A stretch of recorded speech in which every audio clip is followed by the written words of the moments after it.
అమృత బంగారు భవిష్యత్తును నాశనం చేసిన వికాస్ని శిక్షించాల్సిన సమయం ఇదే విక్రమ్. ఈ భూమి ఆకాశం బద్దలైనా సరే నేను నిన్ను అపార్థం చేసుకోను.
ఇది జ్యూస్, పౌడర్ కలిపితే పాయిజన్ జ్యూస్, రేణుకకు తాగిస్తే కిల్లింగ్ జ్యూస్.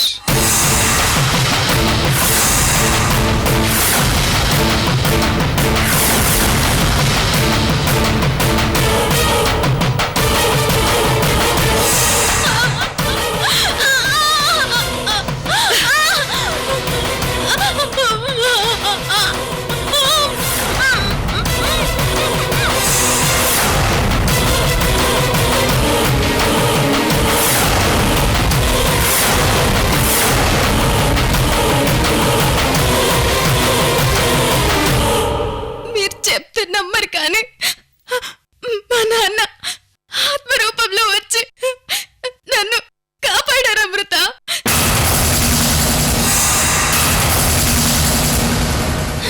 ఆ తర్వాత తప్పించుకొని వస్తూ స్పృహ తప్పి పడిపోతే నేను మిమ్మల్ని కాపాడినట్టు అమృతకు చెప్పకండి. తన దృష్టిలో నేను ఎప్పుడో చచ్చిపోయాను. ఈ పరిస్థితిలో నా గురించి చెప్పడం కరెక్ట్ కాదు.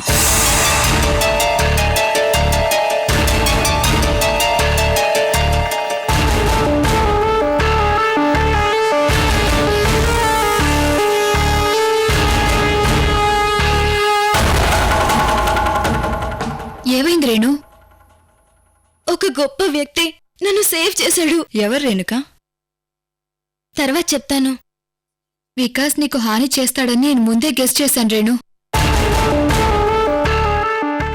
కానీ ఇంత త్వరగా నేను చంపాలని డెసిషన్కి వస్తాడని మాత్రం నేను అస్సలు అనుకోలేదు. ఇన్ని రోజులు ఆ రాక్షసుల మధ్య అమాయకంగా ఎలా బతికాను ఇప్పుడు తలుచుకుంటేనే నాకు భయంగా ఉంది అమృత. ఇంక నీకేం భయం లేదు రేణుక. నేను హైదరాబాద్కి ట్రాన్స్ఫర్ అయ్యి వచ్చాను. అమృత కూడా పర్మనెంట్గా హైదరాబాద్కి వచ్చేసింది. అమృత, నువ్వు కూడా హైదరాబాద్లోనే ఉంటావా? ఉంటాను. ముందు నువ్వు క్షేమంగా ప్రశాంతంగా ఉండాలి. ఆ తర్వాత నీ బిడ్డకి జన్మనివ్వాలి. నువ్వు నీ బిడ్డ సంతోషంగా ఉండాలి. అంతవరకు నేనెక్కడికి వెళ్ళను. అమృత. అవును రేణు, ఇన్ని రోజులు నువ్వు వికాస్తో సంతోషంగా ఉంటావని ప్రతి క్షణం అనుకునేదాన్ని. ఇప్పుడు వికాస్ నీకు నరకం పెట్టాడు, చంపాలనుకున్నాడు. ఆ వికాస్ ని వదలు రేణు, వదలను. అవునమృత, వికాస్ గురించి మన జీవితంలో జరిగిన గత విషయాల్ని షేర్ చేసుకొని మాట్లాడాలనుంది, కానీ ఇది సందర్భం కాదు. ఇంకోసారి అన్నీ మాట్లాడతాను. వాణ్ణి మాత్రం వదలకమృత.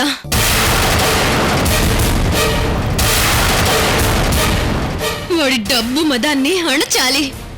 ఆడపిల్లని ఆస్తిగా భావించే వాడి దుర్మార్గాన్ని, దురాశని అణచాలి.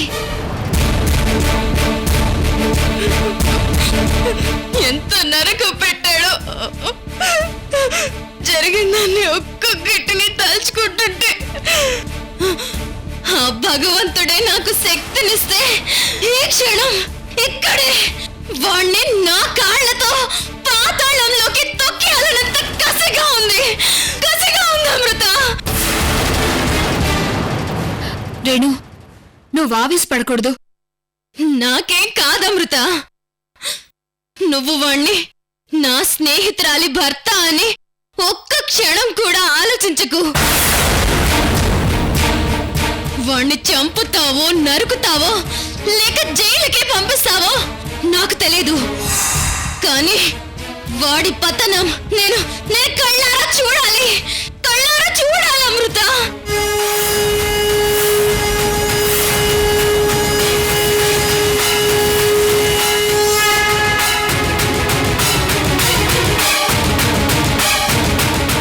వాడి పతనం జరిగిన రోజున అన్ని పండగలు ఒకే రోజు చేసుకుంటాను అమృత.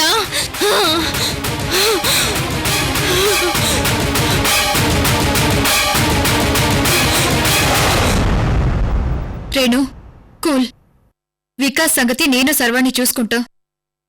వికాస్ ని ఎప్పుడు ఎలా శిక్షించాలో మాకొదిలే.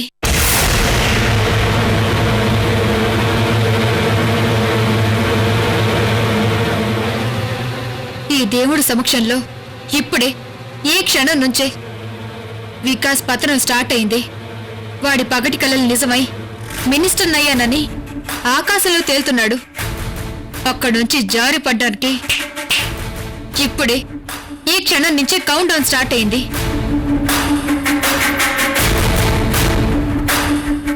అమృత, రేణుకా తండ్రి గంగాధరం గారి మర్డర్ కేసులో వికాస్ దోషి, కానీ కేసు విక్రంబాయి మీదకు తోసి కేసు క్లోజ్ చేశారు. ఆ విషయం నీకు తెలుసు కదా? అవును, విక్రమ్ మర్డర్ అయ్యాడు. ఒకవేళ అతను బ్రతుకుంటే కేసు రీఓపెన్ చేయించి వికాస్ ని జైలుకి పంపించేవాళ్ళం. విక్రంబాయ్ బ్రతికే ఉన్నాడని అమృతకి ఇప్పుడే చెప్పడం కరెక్ట్. విక్రమ్ బతికే ఉన్నాడని అమృతకు తెలీదు. సర్వాణి, చెప్పమృత. గంగాధరం గారి మర్డర్ కేసులో విక్రమ్ కాకుండా ఇంకొక బలమైన సాక్ష్యం ఏది మన దగ్గర లేదా?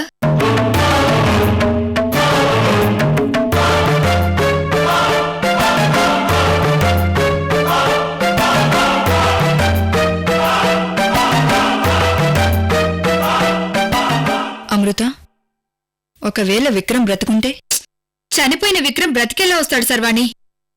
అమృత, నీకో నిజం చెప్పాలి. మీ అమ్మా నాన్న మారిపోయారని నీకు చెప్పిన రోజే ఇంకో నిజం నీకు చెప్పకుండా దాచాను అమృత. ఏంటది? ఆ రోజు నీ క్షేమం కోసం ఆలోచించి చెప్పలేదు.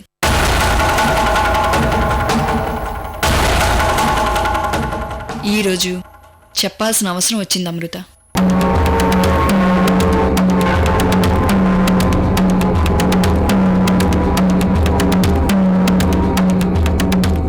విక్రంబాయ్ చచ్చిపోలేదు, బ్రతికే ఉన్నాడు అమృత.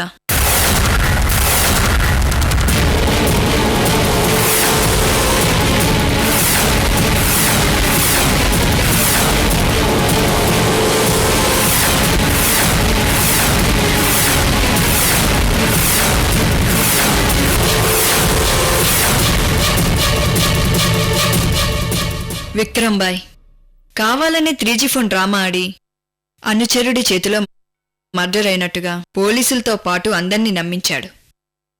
He's alive.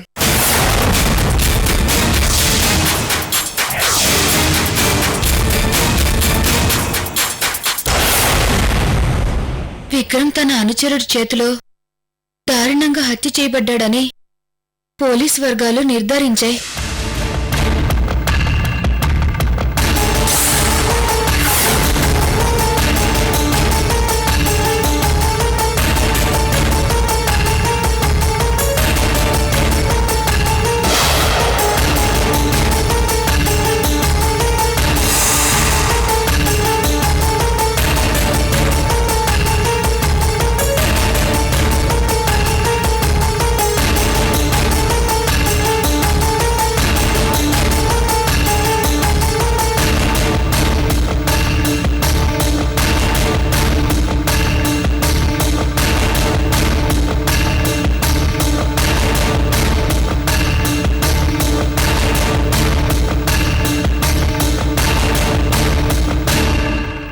మొన్నటి వరకు నువ్వున్న వైజాగ్లోనే ఉన్నాడు. నువ్వు వైజాగ్లో ఉన్న విషయం కూడా అతనికి తెలుసు. అంతేకాదు, లాయర్గా నీ వాదనలు వినడానికి కోర్టుకి మారువేషన్లు కూడా వచ్చాడని తెలిసింది. అయితే ప్రస్తుతం విక్రమ్ వైజాగ్లో లేడు, ఇక్కడే హైదరాబాద్లో ఉన్నాడని మాత్రం తెలిసింది. అంతేకాదు అమృత, విక్రమ్ గురించి నీకు ఇంకో నిజం తెలియాలి. అది వింటే నువ్వు చాలా సంతోషపడతావు. విక్రమ్ ఇప్పుడు మాఫియా లీడర్ కాదు. ఆ దందా వదిలేసి ఒక మామూలు మనిషి అయ్యాడు. మంచి మనిషిగా మారిపోయాడు అమృత.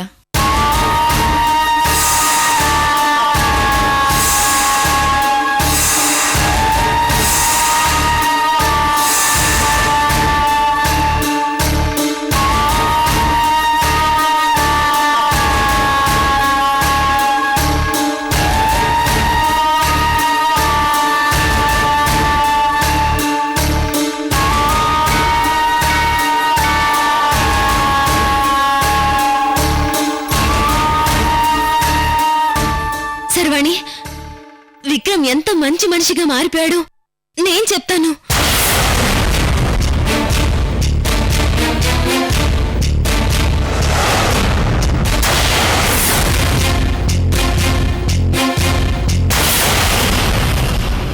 ఇందాక ఒక గొప్ప వ్యక్తి నన్ను కాపాడాడని చెప్పానే, అతనెవరూ కాదు, విక్రమ్ భాయ్.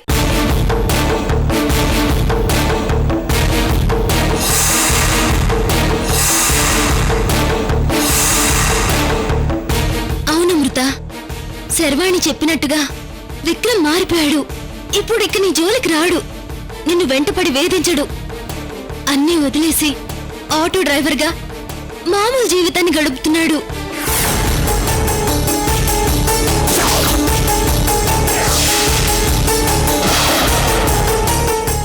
అసలు నేను నిన్ను కలవాలని కానీ నీ సహాయం తీసుకోవాలని కానీ అనుకోలేదా మృత?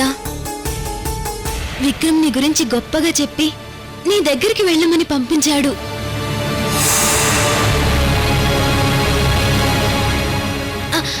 ఇందాక నీతో గొంతు మార్చి ఫోన్లో మాట్లాడింది విక్రమే. నేను విక్రమ్ దగ్గర నుంచే వస్తున్నాను అమృత.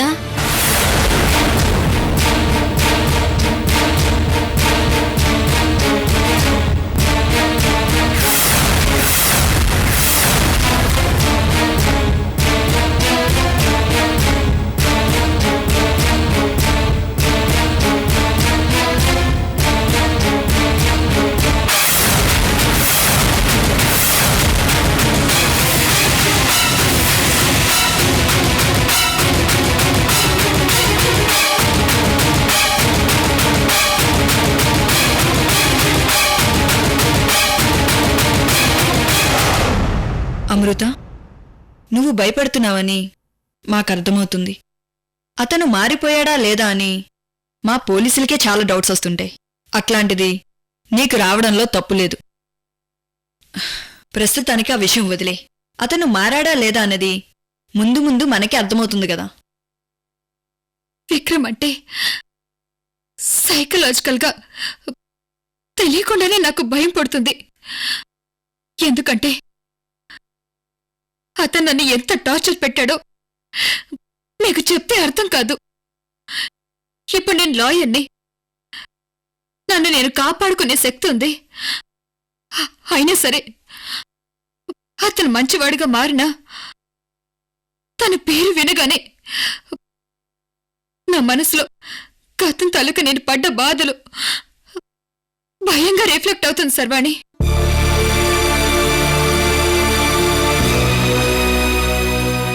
సరే, నా మనసులో భయం ఉన్నా ఈ రోజు మాత్రం నాకు చాలా సంతోషంగా ఉంది. ఎందుకంటే ఆంటీకి విక్రమ్ మర్డర్ అయ్యాడని చెప్పాను. పాపం తను తల్లడిల్లిపోయింది.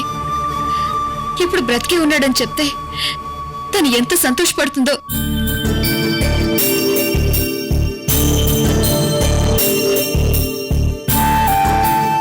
అంతేకాదు రేణు, మీ నాన్నగారు మర్డర్ విషయంలో విక్రమే సాక్షి. వికాస్ ని కేసులో శిక్షించడానికి విక్రమ్ మనకు కావాలి. సో అలా కూడా సంతోషమే.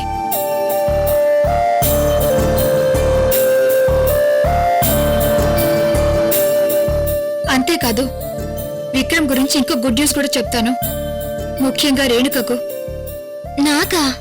అవును, విక్రమ్ ఎవరో కాదు, భుజంగరావు తాతయ్య గారి పెద్ద మనవడు. ఏంటి? భుజంగరావు గారి పెద్ద మనవడా? అంటే వికాస్ అన్నయ్య? అవును సర్వాణి, ఇది నిజంగా నమ్మలేని నిజం. నమ్మి తీరాల్సిన నిజం ఇదే.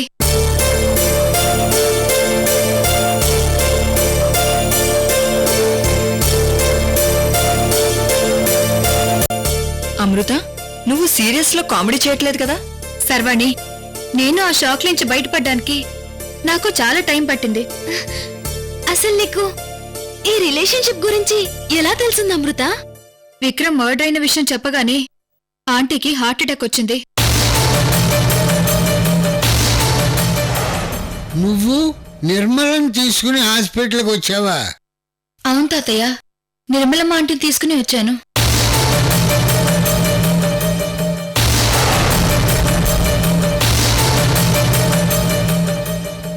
అమ్మా, కోడలా? మావయ్య,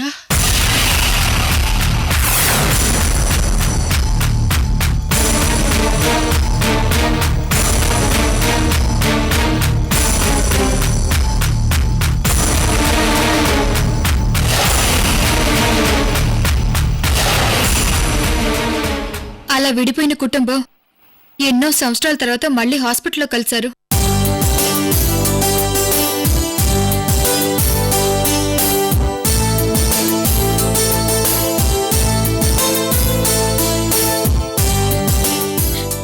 ఏ జన్మలో చేసుకున్న పుణ్యము మీరు నన్ను ఇలా కాపాడారు. ఇది నా బాధ్యత.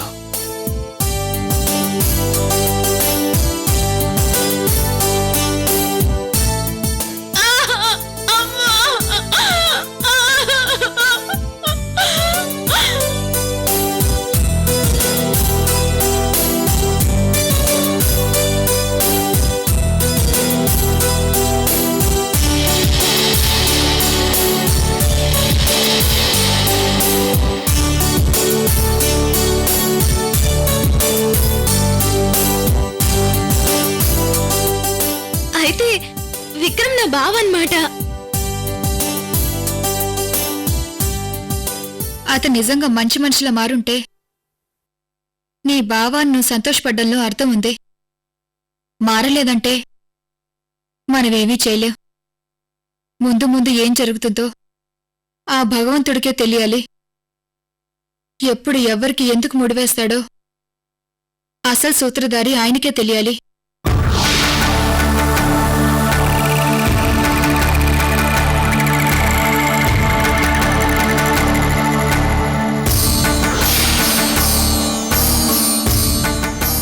సరే అమృత, ఇప్పుడేం చేద్దాం?